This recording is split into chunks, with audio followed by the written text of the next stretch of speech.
napakagandang pagmasdana kapag puno ang church. Amen? Amen. Praise God. Ngayong umaga, hallelujah, wag na po nating patagalin sa salita ng Diyos. Matthew chapter 6. Matthew chapter 6, tulungan tayo ng ating Panginoon ng ngayong umaga. Amen. Praise God. Merong sakim. Grabe intro pa lang, ano? Na mayamang lalaki ang nasa kanyang deathbed.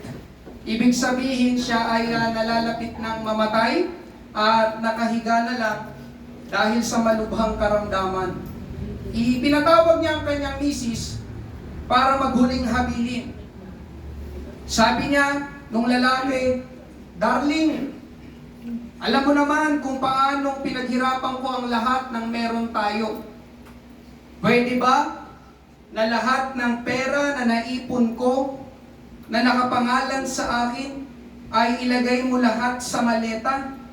Sikat po ngayon ng maleta, ano? "At ilagay mo sa attic." Pamilyar po ba kayo doon sa attic? Yung kapag sinabing attic, ito po yung bahagi ng bahay na nasa bandang taas. Amen? Sa ibang bansa, madalas ang kanilang bahay ay merong ganito. Meron din naman dito sa Pilipinas, amen, yung magagandang bahay. Amen? Sabi ng lalaki, para kapag namatay ako, yung kaluluwa ko ay dadalhin pataas sa langit, at habang ako ay papataas, makuha ko yung maleta at maisama ko sa langit. Pag namatay daw siya, di ba, ay paniniwala natin yung aangat na gano'n, kaluluwa niya, nasa attic na yung maleta, ibitbitin na lang niya habang pataas. Amen? Ganon nga ang ginawa ng asawang babae, alinsunod sa habilin ng kanyang mister. Makalipas ang 1 linggo, ay tuluyan na ngang namatay yung lalaki. At naalala nung asawang babae yung maleta sa attic. Kaya dali-dali siyang umakyat para tignan iyon. At pagdating niya sa attic, ay nakita niya na nandoon pa yung maleta. At bigla siyang nagsabi, "Sabi ko na nga ba? Sabi ko na nga ba? Tama ang iniisip ko noon. Dapat nilagay ko yung maleta sa basement." Kunti lang yung audience.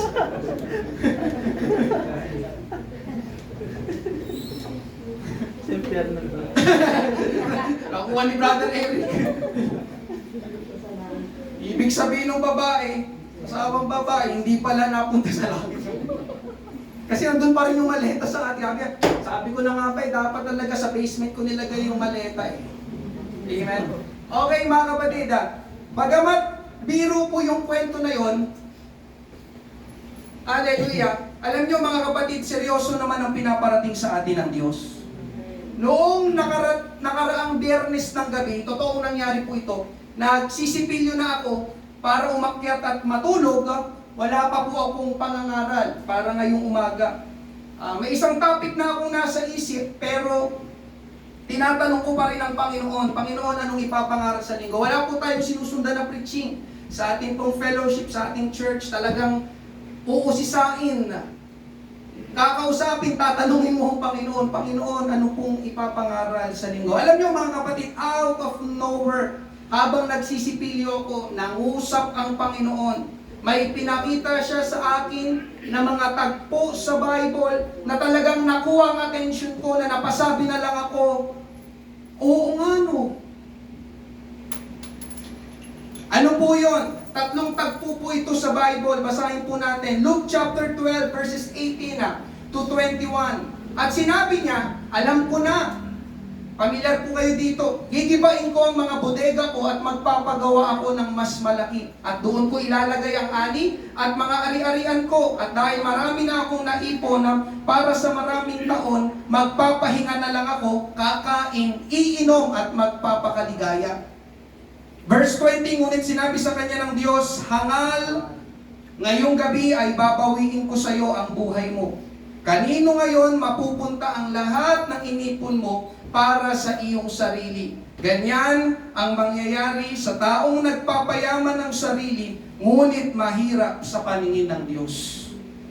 Luke 16:22-24, namatay ang pulubi, naipangaral ko na rin po ito, at dinala siya ng mga anghel sa piling ni Abraham. Namatay din ang mayaman at inilibing, at dinala ito sa mundo ng mga patay.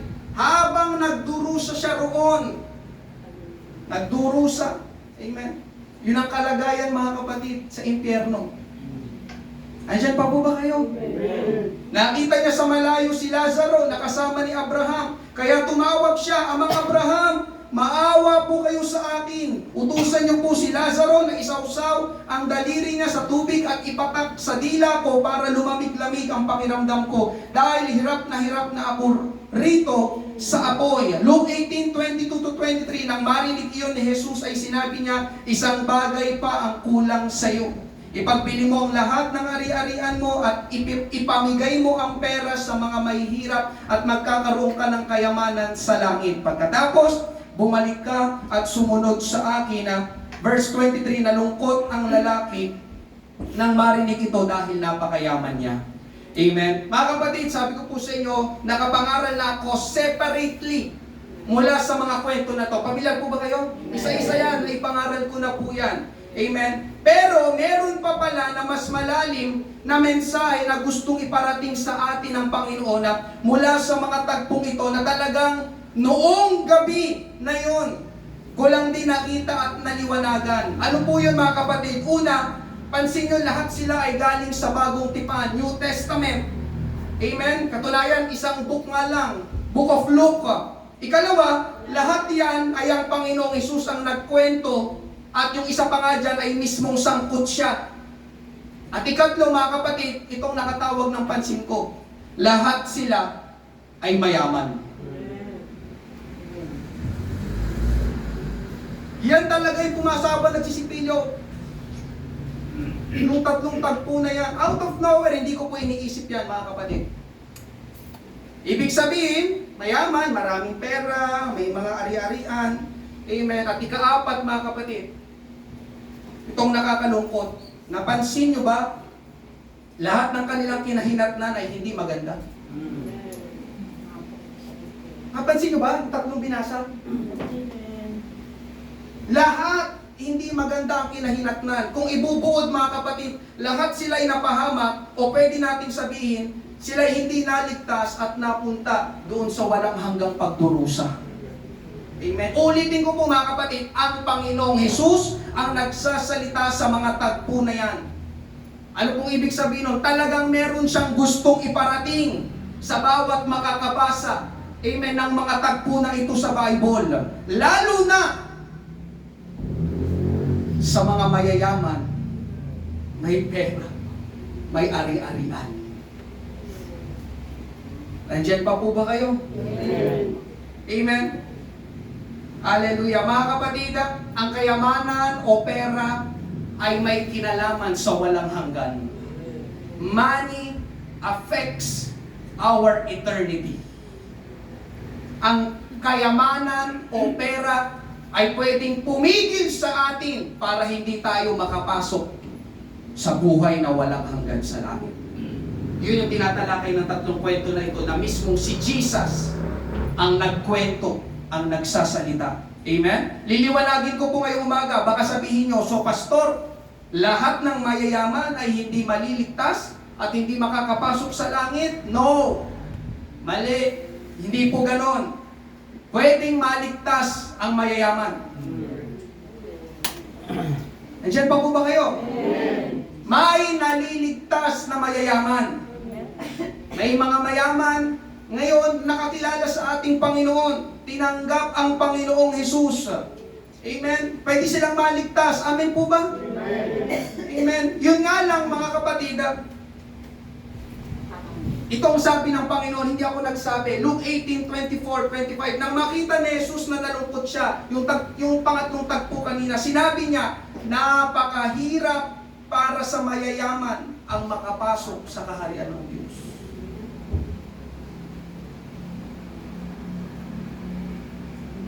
Hindi ako may sabi, si Jesus yan. Mas madali pang makapasok ang isang kamelyo sa butas ng karayom. Nakakita na po ba kayo ng camel? Nakakita na po kayo ng karayom?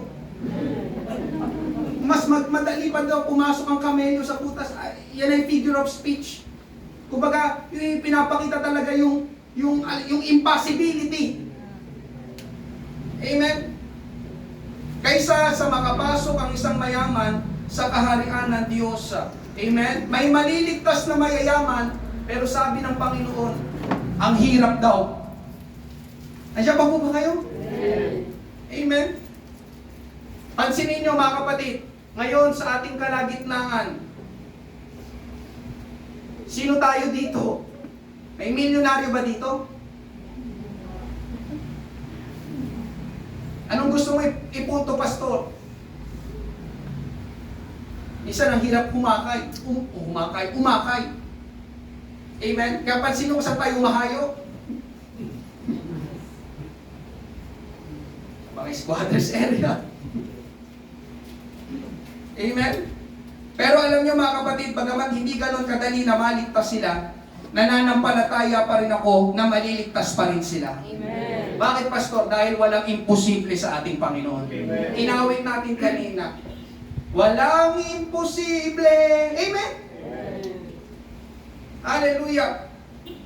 Kaya ng Panginoon magligtas kahit sino. Hindi lamang yung sapat-sapat kahit mga mayaman. Amen po ba? Ngayong umaga mga kapatid, amen, ang tinutumbok na itong mga kwentong ito, pwedeng may pera tayo o marami tayong pera, pero hindi naman tayo makakapasok sa langit. Kaya ang dapat na mangyari ay magkaroon tayo ng tamang revelation, tamang pagtingin, tamang pananaw sa pera. Ito po ang nais kong ipangaral ngayong umaga, right view of money. Right view of money. Amen. Ang ating pong main text, Matthew chapter 6 verses 19 to 21. Tapos talon tayo ng 24. Huwag kayong mag-imbak ng mga kayamanan ninyo dito sa lupa, kung saan may insekto at kalawang na naninira, at may kawatang nakakapasok upang magnakaw nito. Sa halip, mag-ipon kayo ng kayamanan sa langit, kung saan walang insekto at kalawang na naninira, at walang kawatang papasok upang magnakaw nito. Sapagkat kung nasaan ang iyong kayamanan, naroon din ang iyong puso. Verse 24, walang taong makapaglilingkod sa dalawang amo, sapagkat kapopuotan niya ang isa at iibigin ang ikalawa. O kaya'y magiging tapat siya sa isa at hahamakin ang ikalawa. Ganoon din naman, hindi kayo makapaglilingkod sa Diyos at sa kayamanan ng sabay. Ng sabay. Isa lang daw dito sa dalawa ang paglilingkuran mo. Yung isa, hahamakin. Ano ba yung sinabi niya na translate? Hahamakin. Amen? Yung kawalang paggalang. Tayo po'y manalangin. Panginoon, marami pong salamat. Ngayong umaga, sa bilang ng mga mananampalataya na dinako mo sa lugar na ito, Panginoon, tulungan mo kami, O Diyos, lalo na po ako na maghahatid ng iyong salita. Kailangan ko, Panginoon, hallelujah, ang anointing, Panginoon Diyos, sa pangangaral, itago mo ko sa iyong likuran. Ikaw ang personal na mangusap sa bawat isa, tinig mo kanilang marinig tungkol sa mensahe sa paksa na ito, Panginoon, ng pangangaral ngayong umaga. Maging tama ang aming puso, maging tama ang aming pananaw, maging tama ang aming paggamit sa kasangkapang ito ng pera. Marami pong salamat. Ito pong aming panalangin sa pangalan ni Jesus. Lahat ay magsabi ng Amen. Palapakan natin ang ating Panginoon. Praise God. Una po natin pag-usapan truths about money, ang mga katotohanan sa pera. Amen. Alam nyo mga kapatid, una, ang Diyos pa rin ang nagpapala at nagbibigay ng pera. Yes. Oo, sabihin na natin na magaling ka, masipag ka, madiskarte ka, matalino ka, mabuti po yan. Pero wag po natin kalilimutan na ang lakas at utak o talino natin ay Diyos pa rin ang nagbigay. Kaya ang Diyos pa rin ang totoong nagpapala. Amen. Kung wala ka ng lakas, kung wala ka ng talino, paano ka makakapag-aral, paano ka makakapagtrabaho? Kaya ang Diyos pa rin ang pinag-ugatan ng lahat. Amen po ba? Haggai chapter 2 verse 8. sapagkat ang mga ginto at mga pilak ay akin, sabi ng Panginoon ng mga hukbo, ginto at pilak, yan po ay tumutukoy sa pera. Sabi ng Panginoon, kanya, siya ang nagmamay-ari, ang Diyos ang pinanggagalingan ng pananalapi. At dahil ang Panginoon ang nagmamay-ari, pwede niyang pagpalain at bigyan kahit sino. Take note, kahit sino.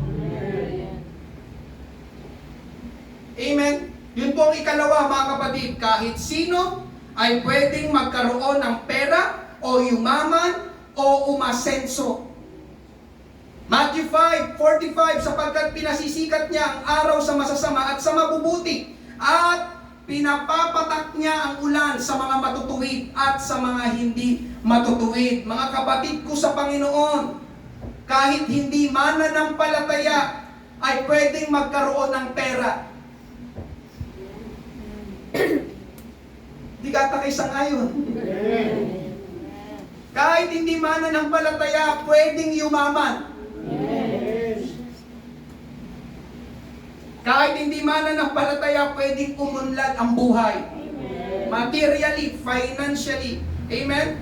Sila ay pinagpapala din, mga kapatid, lalo na kung sila ay masipag. Determinado. Matyaga, masikap, may goals. Alam niyo, mahalaga yung mga kapatid, yung may goals ka na gustong abutin, tinutumbok, amen, mapagbigay, magaling mag-manage ng pera, at mapagkakatiwalaan, pagpapalain sila. Amen? Nakita ko yun, mga kapatid, sa akin tiyahin, kapatid ni Papa. Bata pa lang po ako, nasa Australia na siya. Meron na siyang pamilya doon. Nakita ko yung progress sa kanyang buhay, maging sa larangan ng pananalapi. Bakit? Dahil siya ay masipag at mapagbigay. Kaya tandem talaga yung dalawang yun, masipag at mapagbigay. Amen? Noong mga bata pa kami, taon-taon siya nagpapadala ng grocery sa lahat ng mga kamag-anak sa father side ko. Amen? At hanggang ngayon, mga kapatid, biruin nyo, kahit may kanya-kanya na kaming pamilya, kaming magpipinsan, nagpapadala pa rin siya kahit konting grocery. At nabalitaan ko, itong September, itong paparating na September, papupuntahin niya lahat ng kapatid niya sa Australia. Kasama si Papa.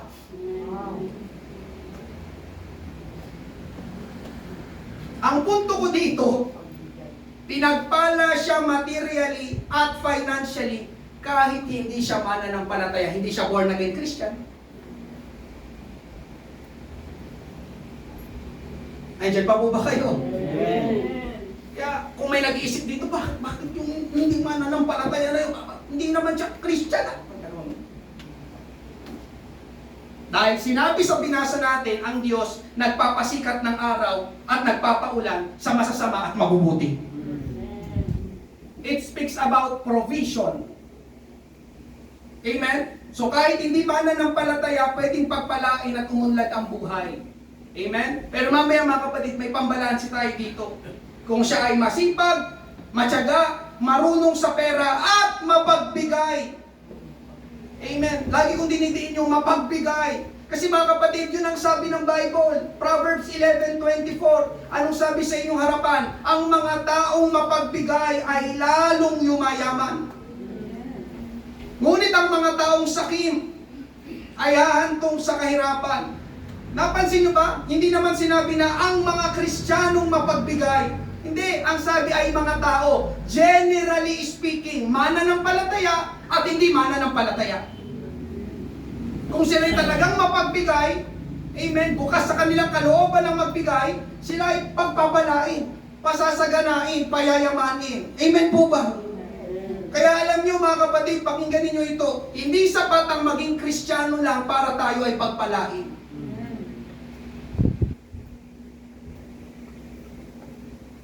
Kristiyano ka nga, pero tamad ka naman. Tapos madamot ka pa.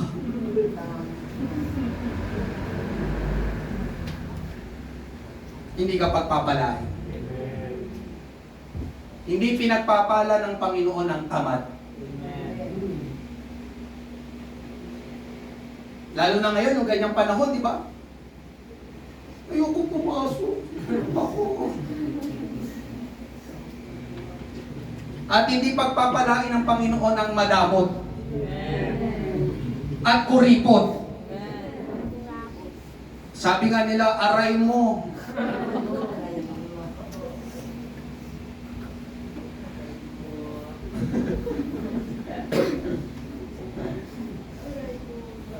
Kaya mga kapatid, kahit dito sa church, merong mga kapatiran, kitang-kita ko, kasi may mga mata ako. Amen? Sila'y pinagpapala dahil masipag, determinado, may goals, marunong sa pera at mapagbigay. Amen? So kahit sino mga kapatid ay pwedeng pagpalain ng Panginoon. Mananampalataya, hindi mananampalataya, pwede. Amen? At alam kong sangayon ka sa sinasabi ko, dahil pwedeng may kapitbahay ka na hindi mananampalataya, pero mas maganda ang buhay ka sa iyo. Amen. Amen po ba? Ikatlo, mga kapatid, katotohanan sa pera. Ang perang madaling nakuha ay madali ring mawawala. Ang perang madaling nakuha ay madali ring mawawala. Pwede natin sabihin, ang perang hindi pinaghirapan ay hindi nagtatagal. Proverbs 13:11, mauubos ang kayamanang nakuha sa madaling paraan. Ngunit siya unti-unting nagtitipon ay madaragdagan o madadagdagan. Amen? Sabi sa English, money that comes easily disappears quickly. But money that is gathered little by little will grow. Praise God. Hallelujah. Sino po sa inyong mahilig tumaya sa loto? Huwag nyo lang itaas ang inyong kamay. Yun ay madaling paraan. Tama po ba? Tataya ka lang, tapos pag nanalo ka, milyonaryo ka na.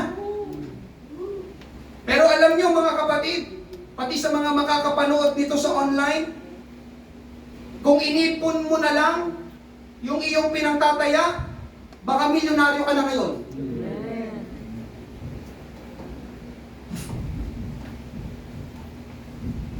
Amen. Tignan mo mga kapatid, magkano na ang nagastos mo kakataya.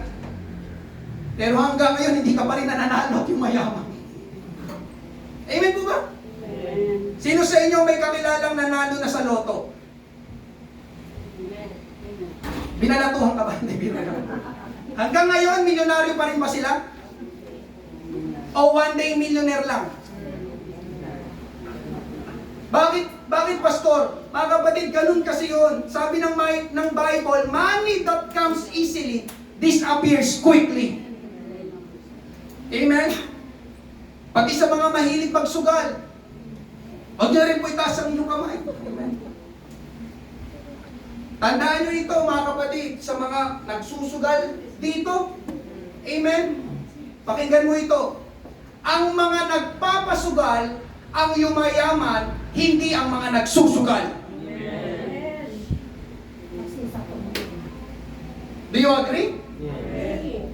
Ang mga nagpapasugal, ang yumayaman, hindi ang nagsusugal.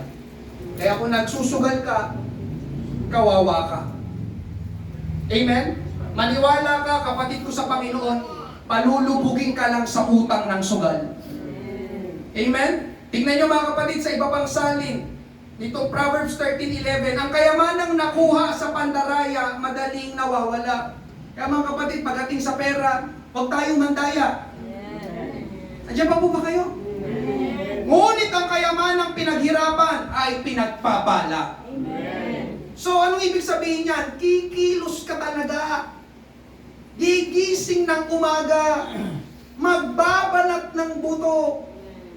Pagpapawisan. Nandiyan pa po ba kayo mga kapatid? Amen. Mag-iisip ka. Sa madaling sabi, paghihirapan. Amen. Ayaw mo, pwede kang mamanimos na lang. Sabi nila, marami daw pwede, pero lang. Amen. Ika-apat, mga kapatid, ang pera ay walang katiyakan. Amen. May mga tao kasi nagsasabi na dahil may pera ako ngayon, itong pera na ito ay habang buhay na. Mga kapatid, hindi tayo sigurado. Dahil ang pera ay walang katiyakan. Sabi ng Proverbs 23:4-5, huwag magpakapagod sa pagpapayaman. Maging matalino ka na ang sariling mapigilan. Kapag mapadako doon ang iyong paningin, iyon ay napaparam. Sapagkat biglang nagkakapakpak ang kayamanan, lumilipad na gaya ng agila patungong kalangitan. Ang pera daw pala, mga kapatid, nagkakapakpak. Tapos lumilipad. As habang tinitignan mo lumilipad, maya-maya hindi mo na makita. Nawala. Amen po ba? Amen? Kaya alam niyo mga kapatid, kung nagsasalita nga lang daw ang pera, alam niyo ang palagi sasabihin ng pera? Bye-bye.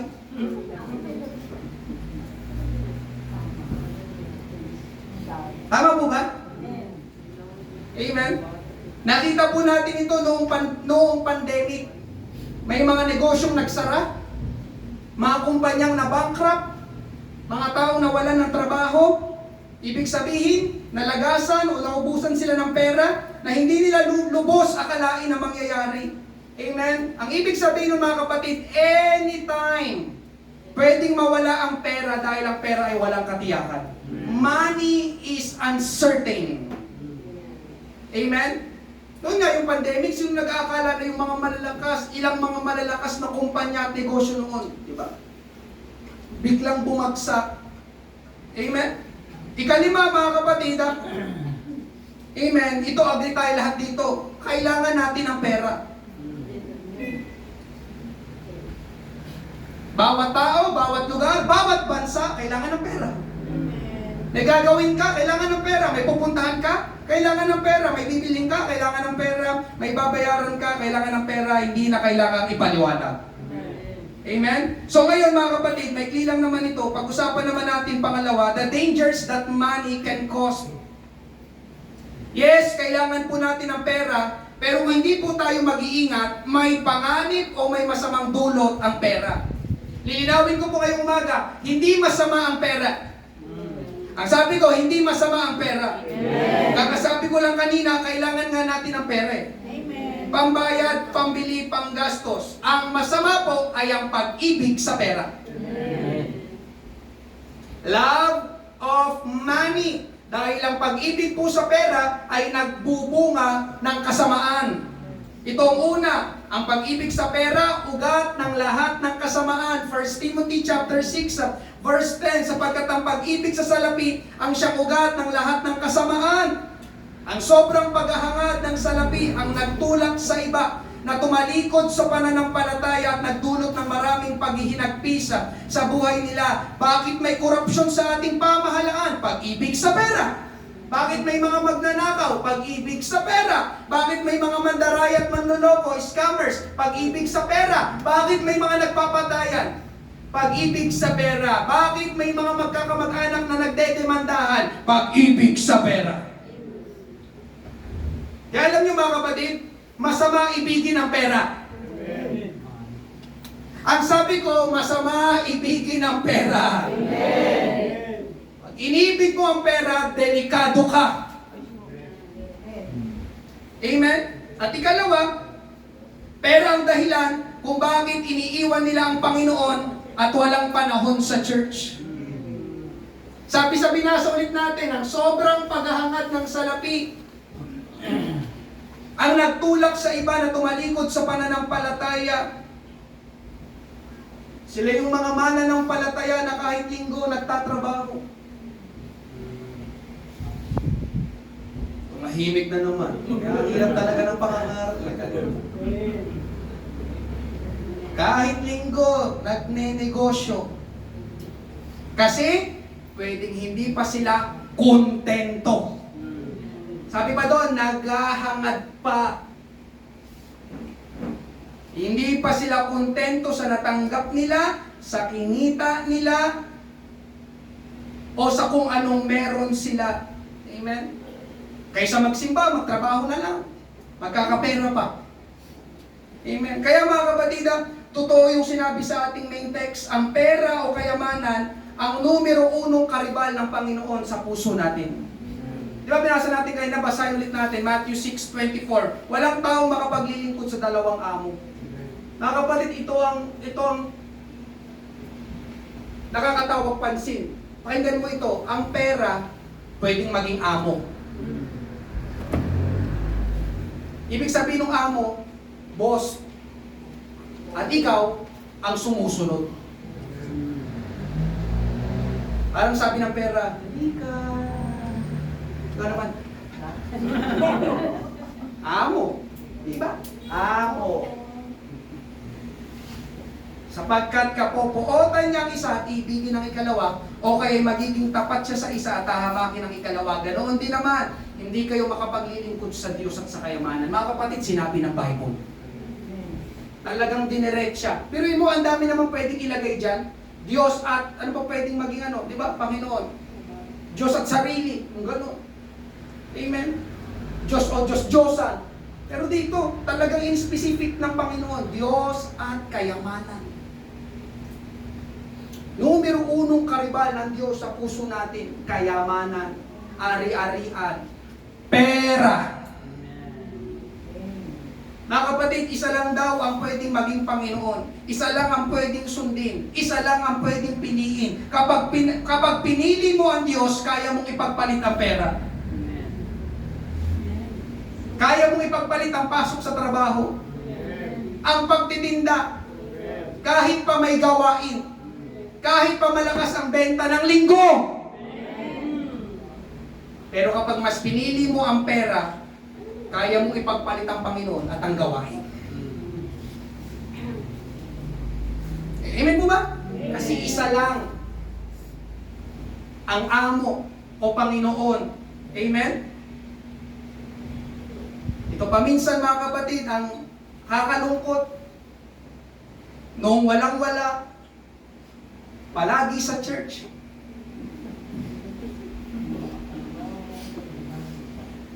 Talagang kulang na lang pag nag-altar call, yakapin na itong pulpito.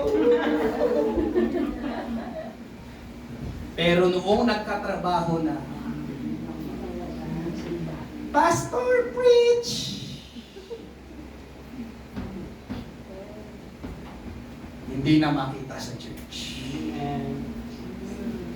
Kita, totoo po ba ang Bible? Totoo po ba ang Bible? Amen. Oh, wala si Ding Dong Dantes. Dito muna natin sa mas pogi. Amen. Pansin nyo mga kapatid, amen, para bang sabik na sabik ang tao, magkaroon ng pera, tapos ang dahilan ay busy na daw. Amen. May pinag-aaral daw kasi. Amen. May binubuhay na pamilya. May pinapatay yung bahay. Ano pa? Kung sabi, ano pa po? Mark 4:19. Ngunit dahil sa mga alalahanin sa buhay, pagkasilaw sa kayamanan, mga kapatid, marami nasisilaw sa kayamanan. Amen. At pagkahumaling sa iba pang mga bagay, tingnan nyo kasunod na sinabi, nawawala ng puwang ang salita ng Diyos. Kaya hindi ito nakakapamunga sa kanilang buhay, nasilaw sa kayamanan, nawala ng puwang ang salita ng Diyos. Kaya mga kapatid, talagang delikado, hallelujah, na maging Panginoon natin ang pera. Mawawalan sa puso mo ng puwang ang Diyos at ang kanyang salita. Amen? Ibig sabihin nung wala ng puwang, ay nagsisimula na, wala ka ng gana. Amen. Mas okay dito, sa trabaho ako. Dito kumikita ako. Sa church, magbibigay pa. Amen? Mga kapatid, ganun po ang nagagawa ng pera. Kaya nitong agawin ang pwesto na dapat ay sa Diyos sa buhay natin. Amen? At meron din naman, ito yung parang kabaligtaran, yung pag sila ba'y nawawala ng pera, tapos ang Panginoon at ang church ang naaapektuhan. Amen? Yung, hindi muna ako sisimba. Wala akong pera eh. Totoo yun mga kapatid, minakausap na ako nandito. Tinaluab ko. Ha? Nakasalalay sa pera ang iyong pagsimba. Amen mga kapatid, totoo, nangyayari. Kitang-kita ko. Amen. Wala akong gana. Gusto? Walang pera. Amen. Hallelujah. At ikatlo mga kapatid, ang pera ay kayang magbago ng ugali ng tao. May hugot? Sino yan? Sino yan? Oo. May smile. Amen. 1 Timothy 6:17. Sabihin mo sa mga mayayaman sa mundong ito na huwag silang maging mayabang. Grabe ang Bible talaga, ano? Diretsahan, ano?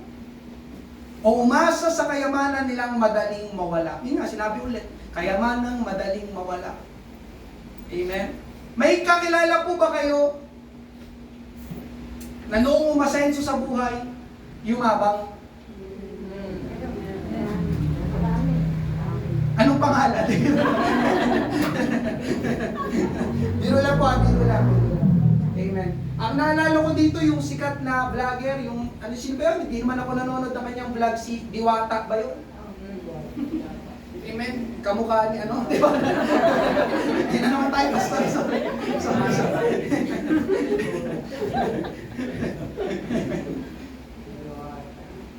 Noong pumatok ang kanyang parisan, dinagsa siya ng mga tao, di ba? Nung sumikat siya, nagpapapicture sa kanyang mga tao, pero sabi nga habang sumisikat at yumayaman daw siya ay nag-iba ang ugali niya. Yung kapag may magpapapicture daw sa kanya, yung parang tinatanggihan niya, yung gano'n. Tama po ba? Di ko ako daw pamilyar. Yung naging suplado at mayabang daw siya. Amen? Kaya alam niyo mga kapatid, delikado rin talaga yung masyadong pinagpapala. Bakit ganyan po yung tingin niyo sa akin? Sana all pinagpapala. Ulitin ko, delikado rin yung masyadong pinagpapala. Tapos hindi nabantayan ang puso. Nagmamataas. Amen? Kapag umaangat na, di ba yung kaya sa introduction, umaangat. Amen. Nagsisimula na siyang minamata ang ibang tao na nasa baba. Dati, aray! Nung yumaman na, ouch!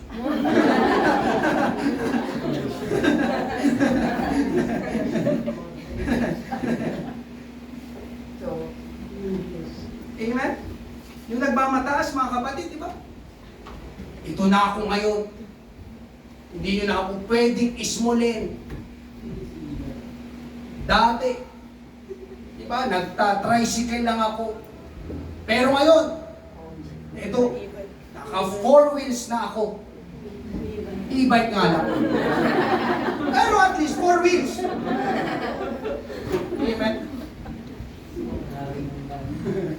Pero alam nyo mga kapatid, amen, anumang pagmamataas ay kasalanan sa paningin ng Diyos.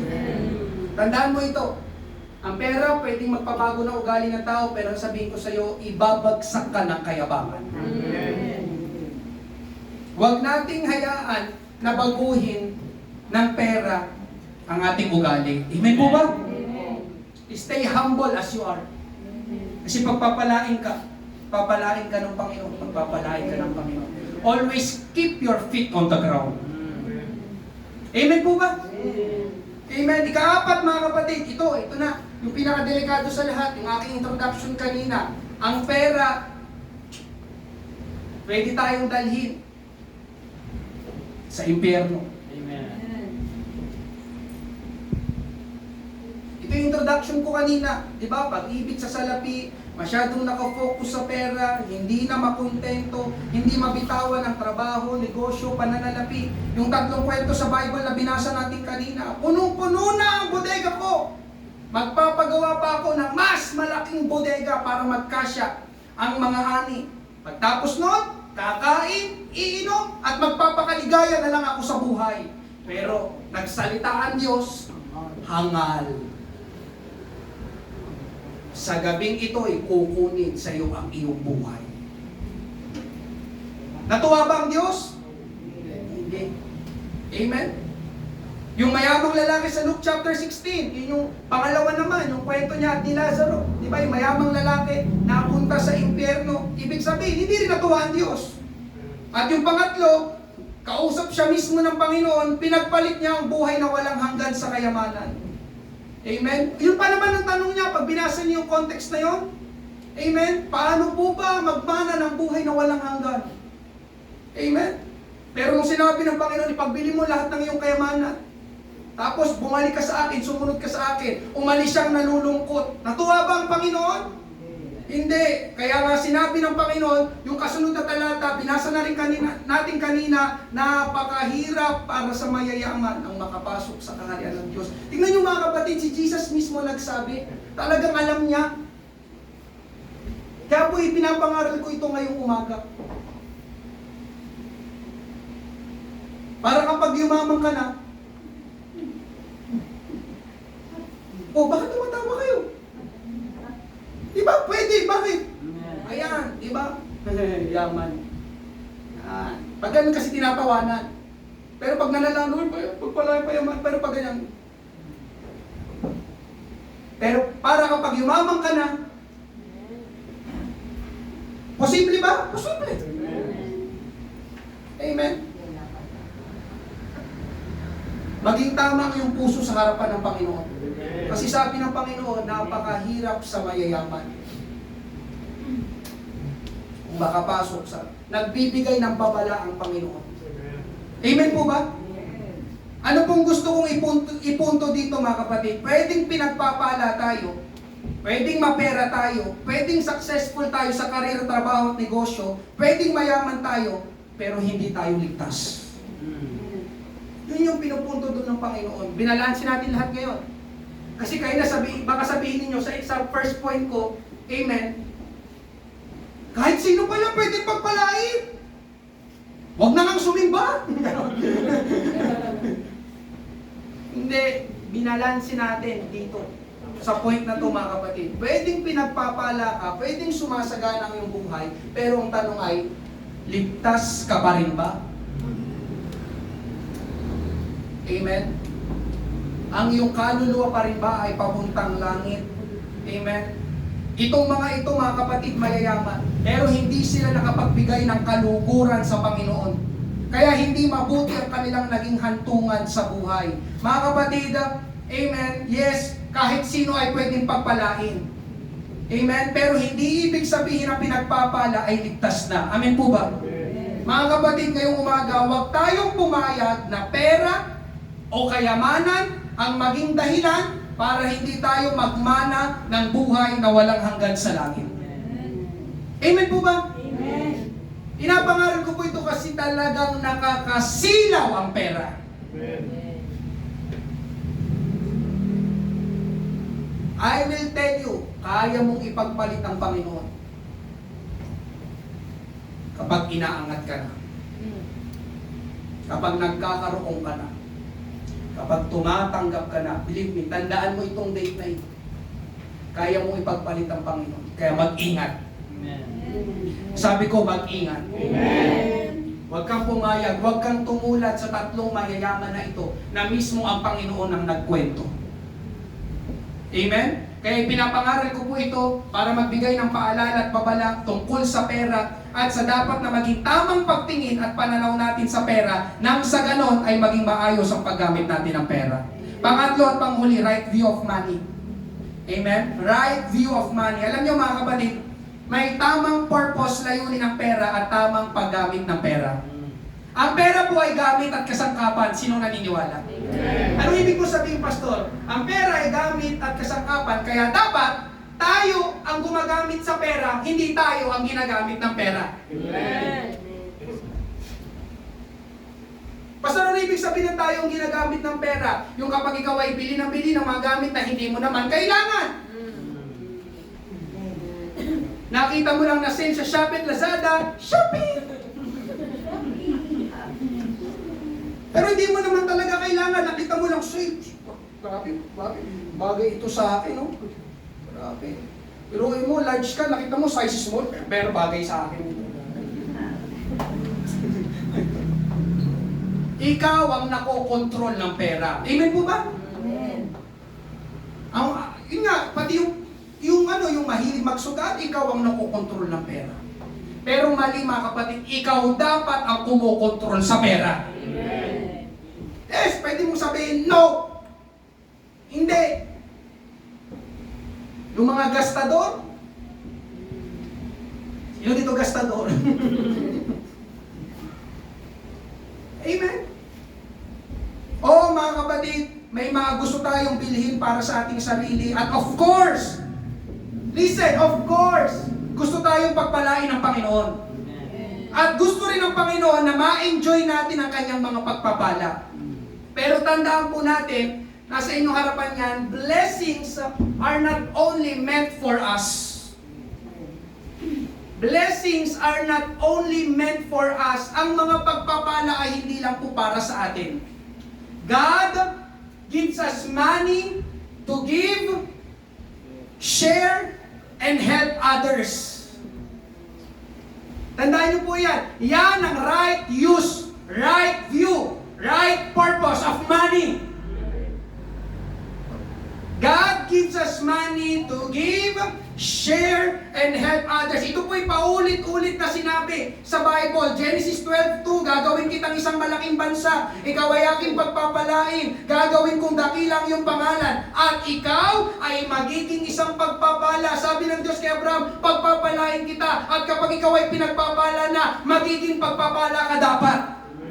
Romans 12:13, magbigay sa mga pangangailangan ng mga banal at magmagandang loob sa mga dayuhan. 1 Timothy 6:17-18, sabihin mo sa mga mayayaman, sa mundong ito, na huwag silang maging mayabang o umasa sa kayamanan nilang madaling mawala. Sa halip, umasa sila sa Diyos. Ito pong tamang gawin mga kapatid. Ano man ang iyong kalagayan, sa mahirap, sakto lang, mayaman, ang dapat na palagi natin gawin ay umasa tayo sa Diyos.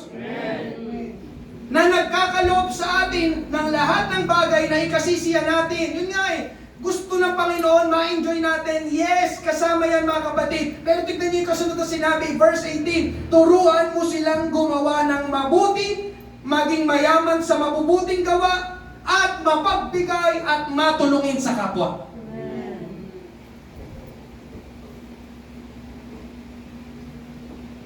Sino po dito ang gustong yumaman? Gusto kong makita ang kamay. Amen? Sa lahat po na nagtaas ng kamay, tingin kayo sa akin, kapag ikaw ay pinagpala na ng Panginoon, kapag ikaw ay pinayaman na ng Panginoon, tandaan mo ito, hindi lang gusto ng Panginoon na maging mayaman ka sa pera. Gusto din ng Panginoon na maging mayaman ka sa mabubuting gawa. Amen. That's the right view of money. Andiyan pa po ba kayo? Amen. Sinabi si Pastor Tim, mayaman na ako ngayon. Hindi lang puro ako. Sa akin. Kami. 2 Corinthians 9:11, pasasaganahin kayo ng Diyos sa lahat ng bagay. Kaya mga kapatid, ito, gusto ng Diyos. Panghawakan mo, angkinin mo, pasasaganahin kayo ng Diyos sa lahat ng bagay. Upang may dahilan, palagi kayong makatulong sa iba. Amen. At marami ang magpapasalamat sa Diyos. Yun ang maganda. Dahil sa tulong na ipinapadala ninyo sa kanila sa pamamagitan namin. So mga kapatid, blessings are not only meant for us. Itong pagpapala na ito, sa akin lang. No, mga kapatid, napansin nyo ba, iisa ang pinaparating ng ating mga binasa sa Bible, tayo ay pinagpapala o pagpapalain upang tayo ay maging pagpapala sa iba. Amen. Amen? Kapag ito mga kapatid ang naging pananaw natin sa pera, una, maiingatan ng ating puso na mabalot ng kasakiman. Amen. At ito yung naging layunin mo, view of money, maiingatan ka. Amen? Ang iyong puso na mabalot ng espiritu ng kasakiman. Dahil ang kasakiman, mga kapatid, ay hindi po sa Diyos. Ang kasakiman ay puro sarili. Ang kasakiman ay pag-ibig sa pera. At binasa po natin kanina, ang pag-ibig sa pera ay ugat ng lahat ng kasamaan. Kaya ang kasakiman ay hindi makakabuti sa atin. Amen po ba? Amen. Binasa kanina ni Brother Ogie, inintrohan niya na ako. Luke 12:15. Pagkatapos, sinabi rin niya sa kanila, mag-ingat kayo. Pinag-iingat tayo sa lahat ng uri ng kasakiman. Dahil ang buhay ng tao ay hindi nasusukat sa dami ng kanyang pag-aari. Amen po ba? Amen. Hindi lang daw yun yung buhay. Yung marami kang pera, marami kang ari-arian, hindi daw doon nasusukat, mga kapatid. Amen. Na ikaw ay talagang matagumpay na sa buhay. Tandaan natin, yes, mahalaga na meron tayong pera, pero mga kapatid, maraming mga mayayaman ngayon, magulo ang pamilya, sira ang pag-aasawa, ang daming mga anak sa iba't ibang babae. Tama po ba? Yung iba, kukurap pa. Ang yaman na nga, yun niya kasing kasakiman eh. Tama po ba? Amen. Ingat mga kapatid. At alam nyo, maraming mayaman. Depressed. Ruin mo mayaman sila, depressed. Amen po ba? Ikalawa mga kapatid, yung mga mapagbigay at nagiging pagpapala sa iba ang nakalulugod sa Diyos. Hebrews 13:16, at huwag natin kalimutan ang paggawa ng mabuti at pagtulong sa iba dahil sa ganitong uri ng handog ay kalugod-lugod sa Diyos. Praise God. At ikatlo mga kapatid, ang pinakadakilang mabuti na magagawa natin ay makapag-invest tayo sa walang hanggan. Yun mga kapatid, ang right view and right use of money. Balikan natin yung ating main text. Yun. Yung tamang paggamit talaga ng pera. Bakit ikaw na mananampalataya gustong pagpalain ng ating Panginoon? Dahil ang sabi sa Matthew 6:19-20, huwag kayong mag-imbak ng mga kayamanan ninyo dito sa lupa. Tingnan nyo mga kapatid ang sinasabi ng Bible. Taliwas sa katuruan ng sanlibutan. Amen? Kung saan may insekto at kalawang na naninira at may kawatang nakakapasok upang magnakaw nito. Sa halip, mag-ipon kayo ng kayamanan sa langit. Kung saan walang insekto at kalawang na naninira at walang kawatang papasok upang magnakaw nito. Ano pong ibig sabihin na mag-ipon ng kayamanan sa langit? Ito po yung ginagawa po nating pagbibigay sa gawain ng ating Panginoon. Dahil nagbibigay sa church, natutugunan ang pangangailangan ng church. Dahil natutugunan ang pangangailangan ng church, nagpapatuloy ang church. Dahil nagpapatuloy ang church, patuloy din na ipapangaral ang salita ng Diyos sa loob at labas ng church. At dahil patuloy na ipapangaral ang salita ng Diyos sa loob at sa labas ng church, merong mga taong naliligtas. At yung mga taong naliligtas, nakakatinala sa Panginoon, nababago ang buhay, sila ang kayamanan ng langit.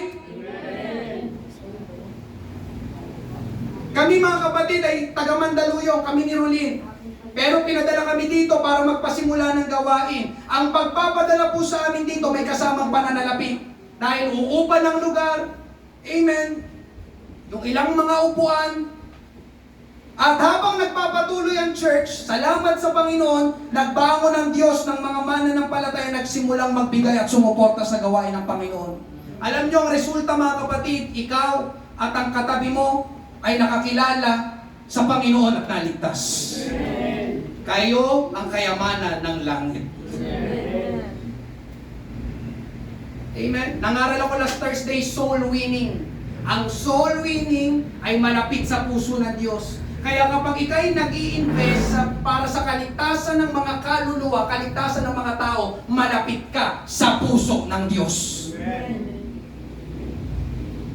Amen?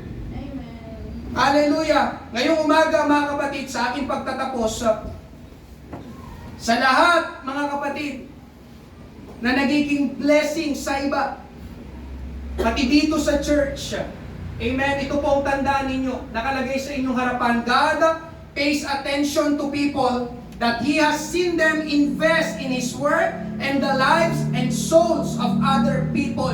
Binibigyang pansin ng Diyos ang mga tao na nakita niya silang nagbibigay, namumuhunan sa kanyang gawain at sa buhay at kaluluwa ng ibang tao. At dahil sila ay nakikita ng Diyos, mga kapatid, ito po ang pangako ng Diyos. Hebrews chapter 6 verse 10, makatarungan ng Diyos at hindi niya magagawang kalimutan ang inyong gawa at ang pagmamahal na ipinakita ninyo sa Kanya at patuloy na ipinapakita sa pamamagitan ng pagtulong sa mga kapwa hinirang ng Diyos. God is fair. He will not forget the work you did and the love you showed for Him by helping His people. And He, God, will remember that you are still helping them.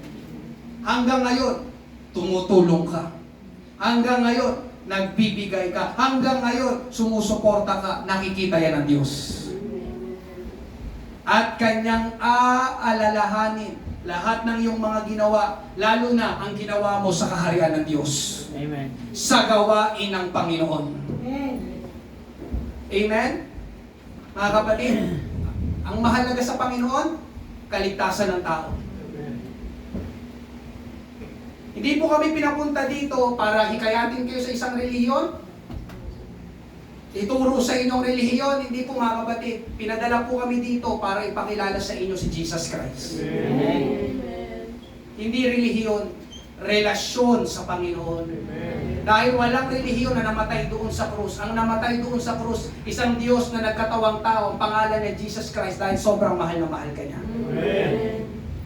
Amen. Napunta kami dito mga kapatid, hindi para sa lugar, bagamat mahalagang lugar, pero naparito kami para sa mga tao. At salamat sa Panginoon. Amen. Patuloy na nagliligtas sa Panginoon, nagdadala ng church. Puno tayo ngayong umaga. Palakpakan natin ang ating Panginoon. At may kinalaman dyan, ang pagbibigay. Amen. Panguli na, nasa inyong harapan. Last na yan. Money will buy a bed, but not sleep. Books, but not brains. Food, but not appetite. Pwede kang makabili ng pagkain, pero yung gana, hindi mo yung basta-basta mabibili. Finery, kasuotan, pero hindi kagandahan. A house, but not a home. Medicine, but not health. Pwede kang bumili ng gamot, pero yung magandang kalusugan, hindi mo yung basta-basta mabibili. Amen. Luxuries, but not culture. Amusements, but not happiness. Religion, but not salvation. A passport to everywhere, but heaven.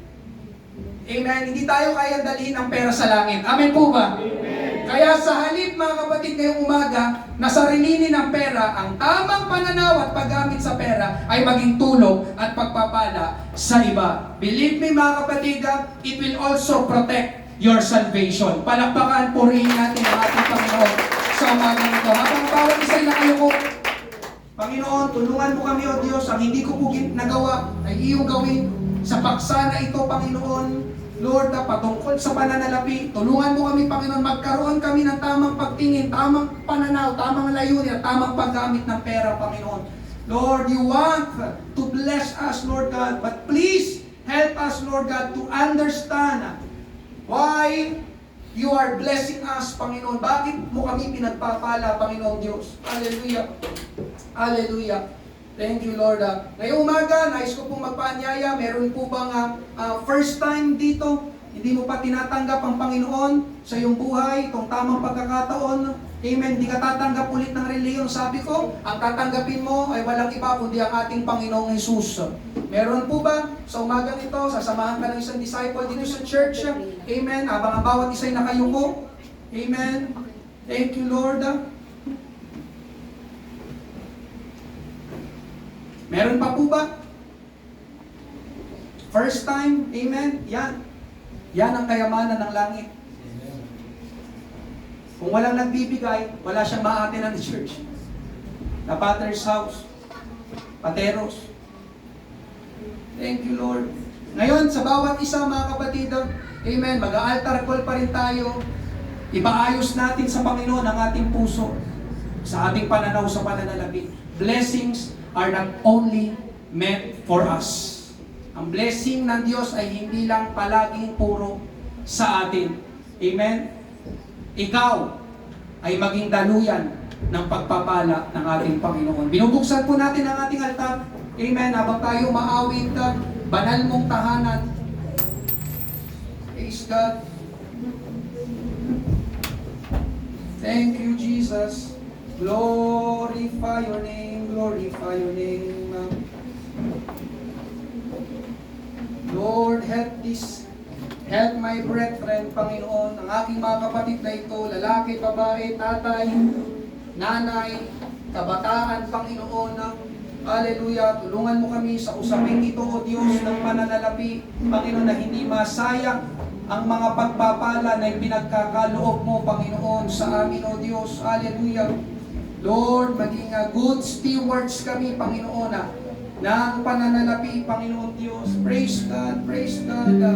Invest kami, Panginoon, sa walang hanggan, O Diyos. Yun ang investment na hindi nalulugi, hindi nasasayang, Panginoon. Praise God.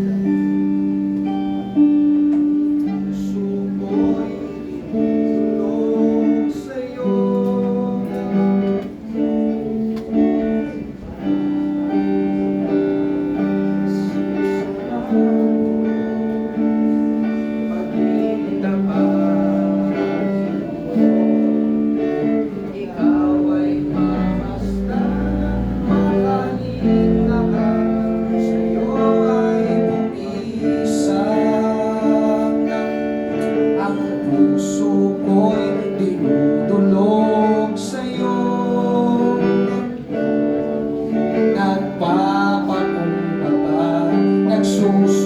sa'yo.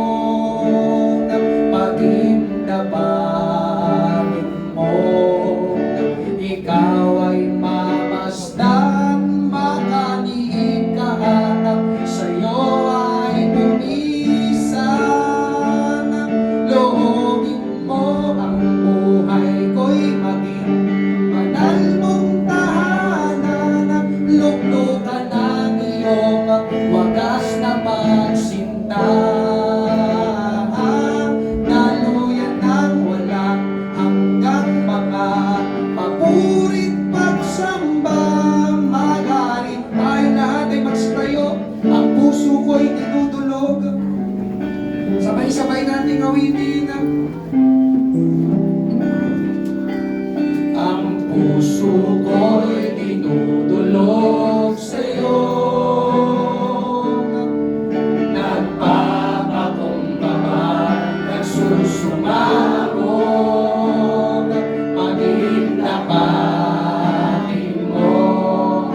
Ikaw ay mamasdan, makalikaan. Sa'yo ay pumisan. Loobin mo ang buhay ko'y maging banal mong tahanan. Luklukan ang iyong wagas na pagsinta. Daluyan ng walang hanggang mga papurit pagsamba. Maghari ka, O Diyos. Sa uling pagkakataon, loobin mo ang buhay ko'y maging banal mong tahanan. Luklukan ang iyong wagas na pagsinta. Daluyan ng walang hanggang mga papurit pagsamba. Maghari ka, O Diyos, ngayon at kailanman. Maghari ka, O Diyos, maghari ka, O Diyos, ngayon at kailanman. Maghari ka, O Diyos, maghari ka, O Diyos, ngayon at kailanman. Purihin, pasalamatan natin ang ating Panginoon. Hallelujah! Praise God! Praise your holy name!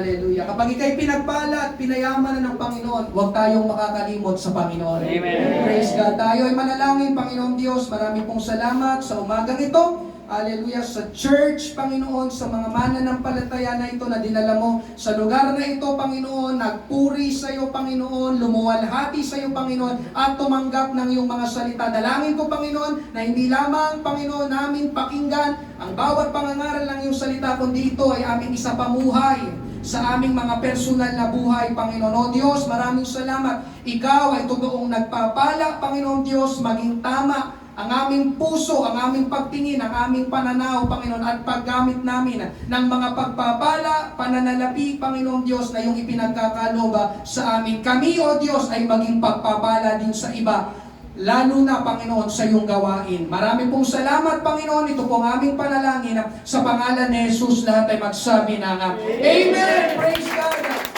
Thank you, Lord. Thank you, Jesus. Makakaupo